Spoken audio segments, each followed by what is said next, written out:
বাংলাদেশ সরকারি কর্ম কমিশন পিএসসি-এর সাবেক গাড়ি চালক সৈয়দ আবিদ আলী অন্তত 50 কোটি টাকার সম্পদের মালিক। ঢাকায় তার একটি 6তলা বাড়ি, 3টি ফ্ল্যাট ও একটি গাড়ি রয়েছে। গ্রামের বাড়িতে রয়েছে ডুপ্লেক্স ভবন।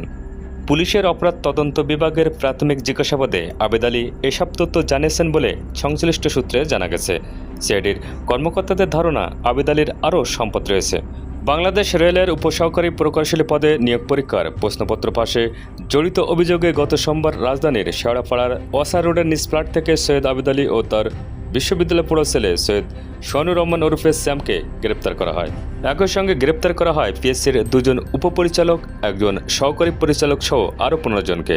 মঙ্গলবার পল্টন থানায় তাদের বিরুদ্ধে সরকারি কর্ম কমিশন আইনে মামলা করেছেন সিআইডির এক কর্মকর্তা।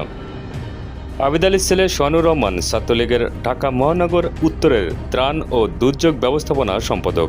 গতকাল ওই সংগঠন থেকে তাকে অব্যাহতি দেওয়া হয়েছে। জিজ্ঞাসাবাদে আবিদ আলী সিআইডির কর্মকর্তাদের বলেন, গত বছরের শেষের দিকে পলিটেকনিক ইনস্টিটিউটের জুনিয়র ইনস্ট্রাক্টর পদে 3100 জনকে নিয়োগ দেওয়া হয়।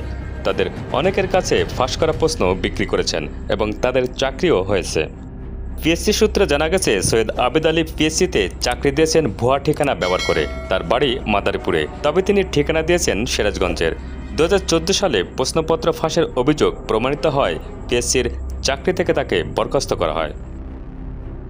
2 বছর আগে থেকে আবিদ আলী মাদারীপুরের ডাসারে তার নিজ এলাকায় নিয়মিত যাতায়াত শুরু করেন। তিনি নতুন উপজেলা ডাসার উপজেলা পরিষদের চেয়ারম্যান হতে চেয়েছিলেন।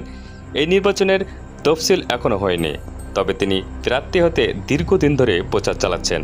এলাকায় তিনি দামি গাড়িতে চড়ে গণসংযোগ করেন।